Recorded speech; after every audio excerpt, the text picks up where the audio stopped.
Salut, salut! Nous voici dans une des villes côtières du Cameroun, plus précisément à Kribi. Quand on parle de Kribi, on parle de plages, de débarcadères, de poissons braisés. Mais aujourd'hui, nous parlerons élevage avec le président du groupe Ouattad, j'ai nommé M. Jean-Célestin Ouattad. Il nous amènera dans une autre dimension de l'élevage du porc. Selon lui, le porc est l'animal le plus propre.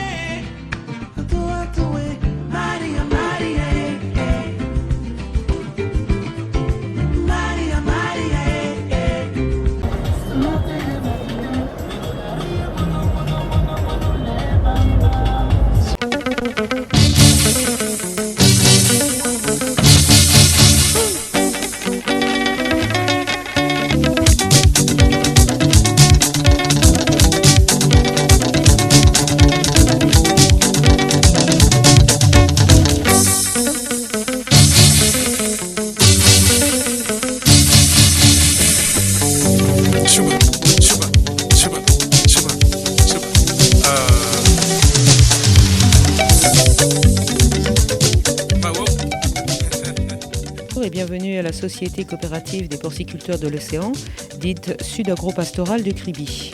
Nous allons vous faire visiter nos bâtiments d'élevage, de post-sevrage et d'engraissement. Et puis ensuite, nous allons vous permettre de rencontrer quelques stagiaires qui vont vous donner un peu leur expérience parmi nous. Les combinaisons enfilées, passons à la visite.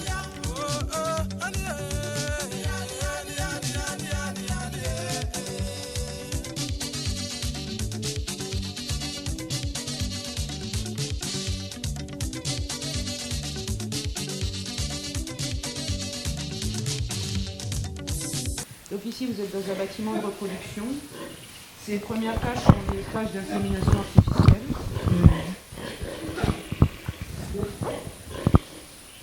Ici, les femelles sèchent une fois qu'elles sont sevrées. Leurs petits, on les installe dans ces parties-là en attendant d'être saillies ou d'être inséminées de manière artificielle. L'insémination artificielle consiste à récolter la semence auprès d'un verra et ensuite de l'inséminer dans la truie.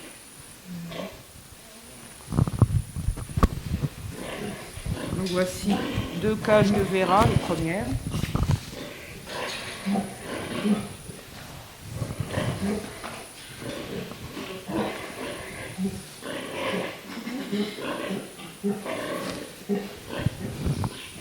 Tout à l'heure, je vais vous en faire une. Au minimum 3 mois, en attendant d'être ensuite dirigé vers les cages de Misbah.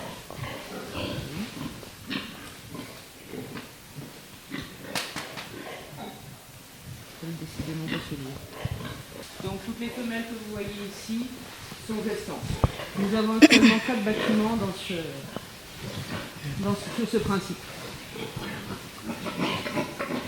Voilà un animal.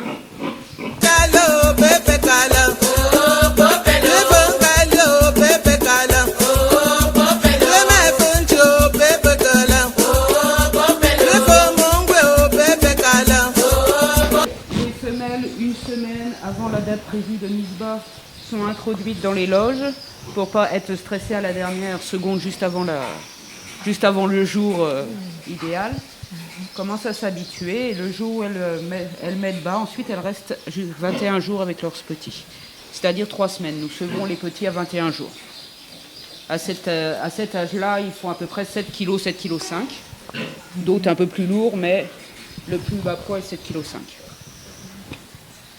À partir de le 7e jour, on leur donne un aliment de prédémarrage qui permet de soutenir la femelle et d'éviter qu'il la fatigue de trop, et eux-mêmes de prendre du poids un peu plus rapidement.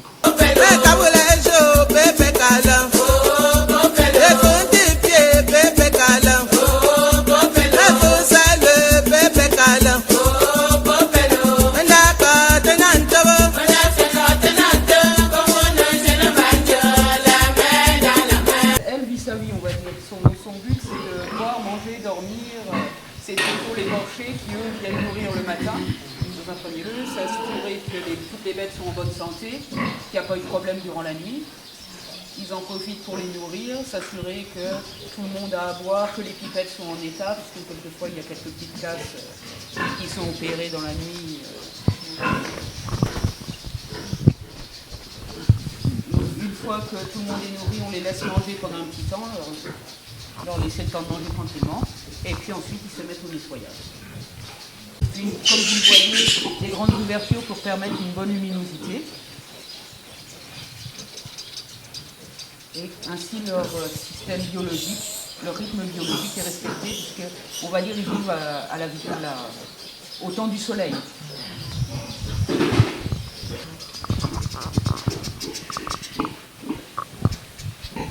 Ce pas des races pures comme le Landrace, le Large White, ce sont des hybrides issus des races pures.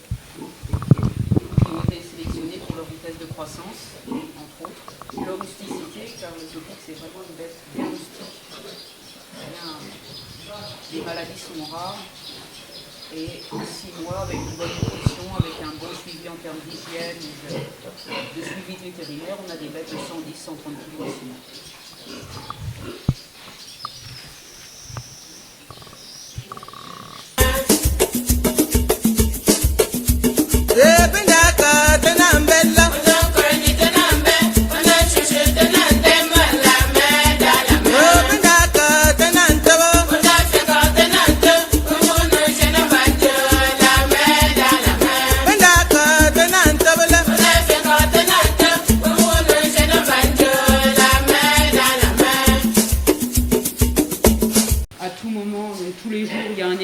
Complet des bâtiments, plus à tout moment les gars quand ils passent pour vérifier que tout va bien, puisque tout au long de la journée, même une fois le nettoyage du bâtiment fini, ils continuent à faire des tours pour s'assurer que les copeaux et autres ne s'agglutinent pas. Ensuite, comme vous pouvez peut-être vous en rendre compte, les sols sont un peu enlevés vers le milieu, et là où vous êtes, c'est une rigole d'évacuation. Donc les urines et tout partent dans cette rigole, qui continuent et se dirigent vers des faux salisiers qui sont tout au fond. D'accord. On a également un système de biogaz qu'on vient de lancer tout récemment. Petit à petit. Et au niveau de la couleur, vous avez des produits que vous utilisez concrètement, puisque là ils sont très propres, blancs. Qui influence la couleur, on va dire. C'est juste qu'au moment où les gars nettoient les sols, ils en profitent aussi pour nettoyer un peu les bêtes, puisque comme vous l'avez vu, ils ne sont pas du tout sauvages, ils se laissent manipuler très facilement. Et quand il fait un peu chaud comme ça, au contraire, elles aiment bien qu'on les arrose, qu'on les...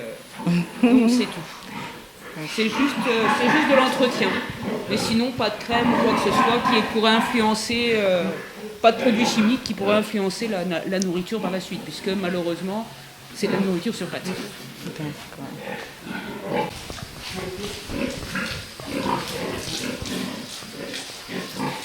Donc ils sont habitués dès très jeunes. Vous avez vu que les pipettes, il y en a déjà dans les cages de maternité.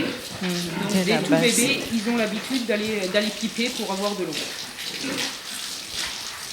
On leur met également des petites bassines parce que malgré tout, on va dire, ils aiment bien aller, comme vous avez vu l'autre tout à l'heure, hop, ils aiment bien aller tremper le nez.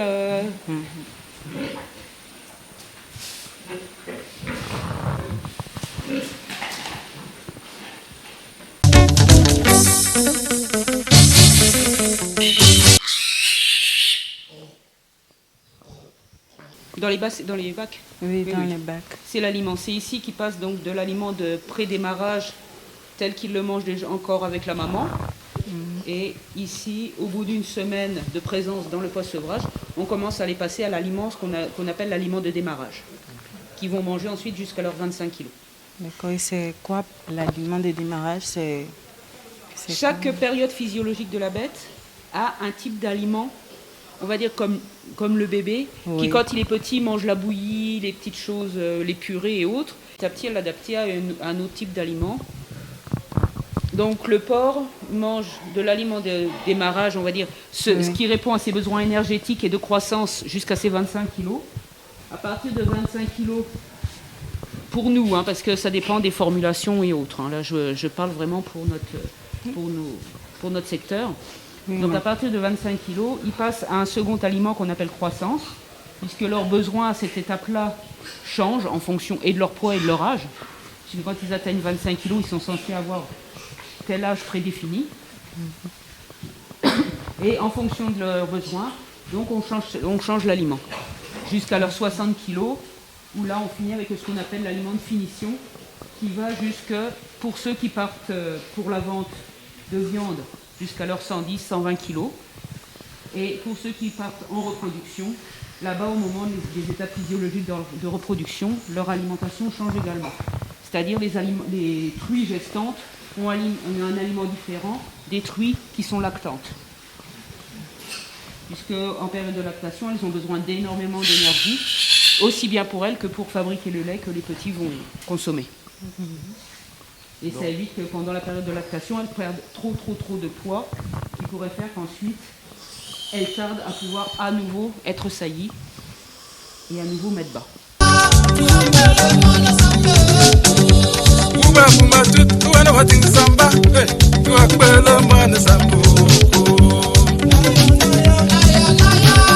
Yeah, I'm Sega Harris, a livestock technician here. So we get up very early in the morning at 6 o'clock. We are here. That is, I pass through all the various units. I check the healthy animals, the state of the animals. I check those that those that need treatment. I take note of them. Then at 7 o'clock, we clean all the buildings. We first all start with the cleaning. We clean all the buildings. Then we now give the animals feed. So here we feed sec. So we give them feed dry. They have water all around. So we make sure that there's no water failure. Where there's a problem with the pipette, we use this. You can see bags inside. We put water so that at all the time there should be water. Le porc, c'est un animal qui transpire beaucoup. Donc du coup, le porc a tendance à faire ses selles et aller se retourner sur ses selles, vous voyez.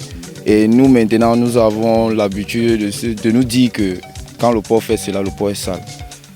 Par contre, le porc lui cherche l'humidité. Maintenant, quand vous vous rendez compte que chaque jour, quand vous êtes en train de faire le lavage ou bien le nettoyage des loges, vous versez l'eau constamment sur le porc. Vous allez voir que le porc, dans sa loge, va un peu essayer d'aménager, faire un peu comme une sorte de maison. Vous allez voir l'endroit là où il mange, vous allez voir l'endroit là où il part faire ses selles, vous allez voir l'endroit là où il dort. Difficile pour un porc qui est constamment dans une zone humide de faire ses selles et de partir se coucher sur ses selles. Bon, en gros, c'est un peu ça. Before 12 o'clock, everybody's out of the unit. They allow the animals for them to repose, to rest, to have a rest. Then at 3:30, 4, we come back. We feed again those that we see that at the level of fattening, we feed them again. Then at the level of maternity, those that are lactating, we feed. Then we do the general control. We finish maybe by 5:30, everybody's out of the building. Comment se passe votre emploi de temps ici à la ferme et quels sont vos jours de travail? Bon, on ne va pas dire que nous avons les jours de repos puisque le porc mange chaque jour et doit avoir les loges propres chaque jour. Ce qui se passe, c'est que le matin à 6 h, nous sommes debout. On fait d'abord une première visite pour se rassurer si on n'a pas eu d'accident ou d'incident durant la nuit. Une fois que cela est fait, à 7 h, on commence avec l'alimentation. On commence par la maternité, la reproduction et la maternité 2, puisque nous avons 2 maternités, la maternité 1 et la maternité 2 et la reproduction. Donc on commence avec cela, là où il y a les bêtes les plus grosses. Et après avoir donné l'alimentation, à 9 h, 10 h, on commence avec le nettoyage des loges. Puis nous avons une pause de 2 h à 3 h de temps. On revient maintenant à 16 h comme vous voyez. Là, bientôt les bouchers vont commencer, les porchers vont commencer à descendre là avec l'alimentation pour le grand bâtiment. Ouais, c'est tous les jours, mais ça respecte un chronogramme précis. Il y a d'abord la nutrition, puis il y a le nettoyage des loges. Bon, maintenant, le soir, puisque ça se passe un peu différemment pour les grands et les petits sujets. Les petits sujets, on les nourrit le soir et les plus gros, on les nourrit le matin. Oui. Je suis Soumen Aman Cédric, aspirant agripreneur en incubation au Yabik de Yabassi. Je suis du programme Enable Youth Cameroun. Nous sommes censés faire 12 mois de formation et durant notre parcours, nous allons faire des stages en entreprise. C'est le cas ici dans la société de Provenderie Sud. Nous sommes ici pour une durée d'1 mois et depuis que nous sommes arrivés, nous avons déjà eu à être entretenus dans la ferme. Nous avons eu à peser les porcelets, nous avons nourri les porcelets et nous avons aussi travaillé dans la Provenderie. Et à la fin de cette formation, nous allons être sanctionnés par une attestation de fin de formation.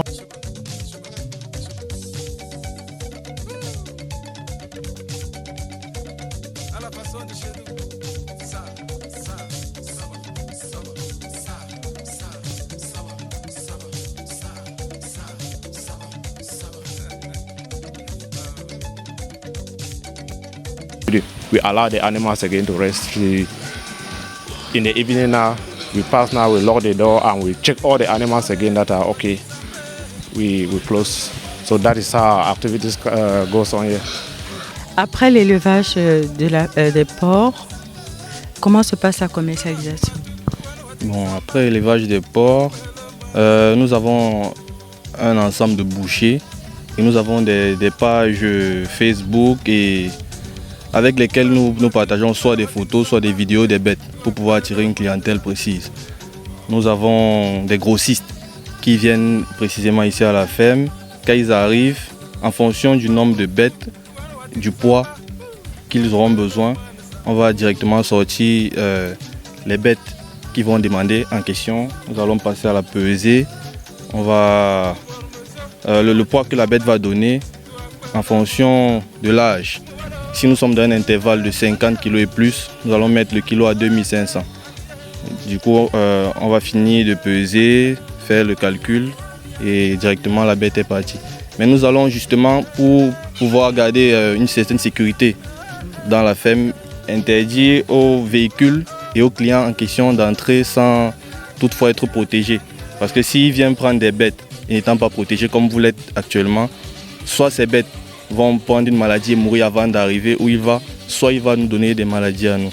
Nous allons commencer par la sécurité avant de commencer à la pesée en question. Donc c'est vendu même avant?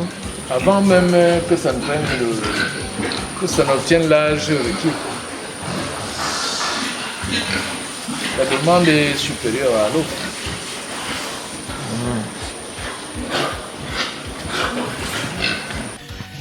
Notre quotidien ici, en ce qui concerne les jours de la semaine de lundi, le lundi, nous faisons le nettoyage et on nourrit les animaux. Le mardi, en dehors de l'entretien et du nettoyage, nous faisons aussi la pesée des animaux. Le jeudi aussi. Et tous les jeudis, ici, nous procédons au sévrage des porcelets. Nous les enlevons dans la mise bas et nous les mettons en salle de post-sévrage. Et la semaine qui suit, nous les enlevons dans le bâtiment de post-sévrage pour ramener dans le bâtiment d'engraissement. Est-ce que tu penses à moi chaque fois qu'il t'embrasse ou même lorsqu'il te serre dans ses bras? Dis-moi baby, est-ce qu'il te touche mieux que moi? Est-ce qu'il te rend heureuse? Est-ce qu'il te fait vivre l'amour? De savoir, là-haut à tourner, je suis dans le dé. Je suis tout seul sur le tandem. Depuis la lègue en l'air, j'enchaîne, puis j'enchaîne, désenchaîne. Là-haut à tourner, je suis dans le dé. Je suis tout seul sur le tandem. Donc quand on va vous parler de bande, la bande correspond à la semaine à laquelle ils ont été mis bas, puis sevrés et ainsi de suite. Donc tous ceux qui sont dans une bande sont nés pendant une même semaine, ont été sevrés dans une même semaine et sont descendus ensemble dans une même semaine. Ils ont le même âge. Okay, good afternoon. I am Dave Confidelis. I'm an aspiring agripreneur under the Enable Youth Program, organized by the International Institute of Tropical Agriculture, abbreviated IITA. I'm here on stage. Normally, we were supposed to start last Thursday, but unfortunately, we started up on Monday the 14th. So there are lots of things to learn here. First of all, starting on at the level of rearing pigs, not only pigs, generally animals. Because here there's a section for fish, there's a section for chickens and that of pork. So what we are doing here, we start by first of all feeding the animals. We keep them clean, that's as far as hygiene is concerned, and we give them vaccines. We do not only end at the level of this cooperation, we go as far as the level of where the animals have been formulated, because we are learning how to formulate the animals, how to formulate the feed, which will be necessary for the different sections as far as the animal is concerned.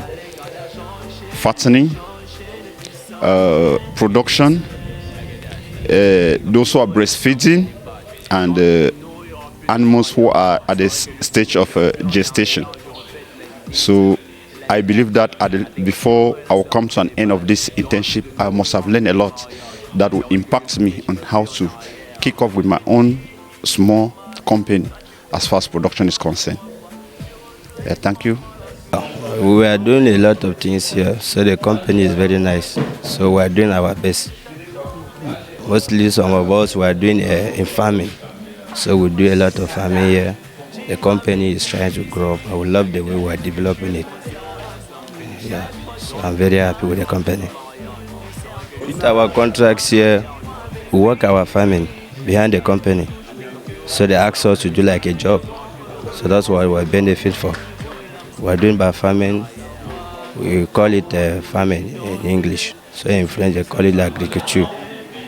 That it means I plant cocoa, yam, cassava, granite, all those vegetables we have them. So that's what we're doing here.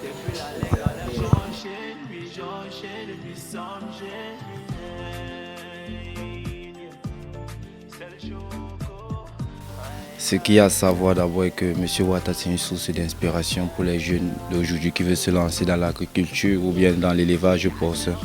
Pour moi, M. Ouattara c'est un mentor et un homme à grand cœur. Parce que c'est un homme qui nous fait comprendre qu'à travers le travail, nous sommes capables d'arriver à nos fins et d'être autonomes, pour dire financièrement dépendants. M. Ouattara c'est un homme qui prend soin de ses collaborateurs et de ses employés. Peu importe le problème, peu importe le souci, il est toujours là pour répondre présent à nos questions et à nos besoins. Pour moi, M. Ouattara, c'est un mentor, un homme respectable et à respecter. La question de savoir comment se comporte M. Ouattara avec nous, vous devez d'abord savoir que M. Ouattara, c'est un monument camerounais. Et qui dit monument dit exemple à suivre. On n'a pas énormément de personnes qui se comportent aussi bien que M. Ouattara et qui nous donnent des conseils à chaque bout de champ. Et voilà quelques mots que je peux dire concernant M. Ouattara. Merci. La femme commence par 3 porcs qu'élevait ma femme à la maison, derrière la maison. Et après les 3 porcs, j'ai vu que ça pouvait bien réussir. Et j'ai copié, n'est-ce pas, chez elle l'art de le faire. Mais sinon, dans l'enfance, j'avais déjà l'intention de faire une ferme. Une formation agroalimentaire qui se fait à la FASA, qui se fait même d'ailleurs dans le temps. Parce que la grande formation aujourd'hui, c'est ceux qui apprennent dans le temps. Et puis maintenant, ils ajoutent ce qu'ils ont appris à l'école. Et ça, dans tous les cas, on peut réussir. Il suffit de pratiquer le cycle minimum, n'est-ce pas, de la pédagogie, de tout ce qu'on a appris à l'école, soit à l'école, soit dans le temps. On peut être un très bon fermier. À l'État d'abord, madame, merci d'avoir posé cette question, parce qu'il est capital pour les jeunes. Il faut déjà être content du fait que le Cameroun, c'est un pays de paix. Et on pense que les pouvoirs publics, l'État, le chef de l'État aujourd'hui, fait un effort pour qu'on reste dans la paix, en dépit de nos dissensions diverses. Mais le plus important, de rester tranquille, parce que pendant qu'on est là, on peut avoir des bruits, des bottes, des canons pouvaient tomber. Alors tout ceci est empêché par cette force de maintien de la paix qui nous rassure.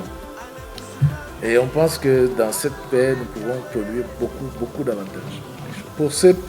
Pour les jeunes qui sont intéressés par ce projet d'élevage de porc, je peux leur dire de se rapprocher, n'est-ce pas, de leurs parents, parce que c'est d'abord quelque chose qu'on doit aimer. Il faut aimer l'élevage, il faut aimer ce qu'on fait, il faut avoir foi en ce qu'on fait et avoir foi en son pays. Parce que si on Si on n'est pas sûr de son pays, on ne peut pas élever. Et c'est un plaisir d'élever parce que ça donne envie, n'est-ce pas, de se dire on est utile à quelque chose dans son pays. Par exemple, quand vous arrivez à achalander le panier de la ménagère, on est content de dire partout, on mange de ce qu'on a produit.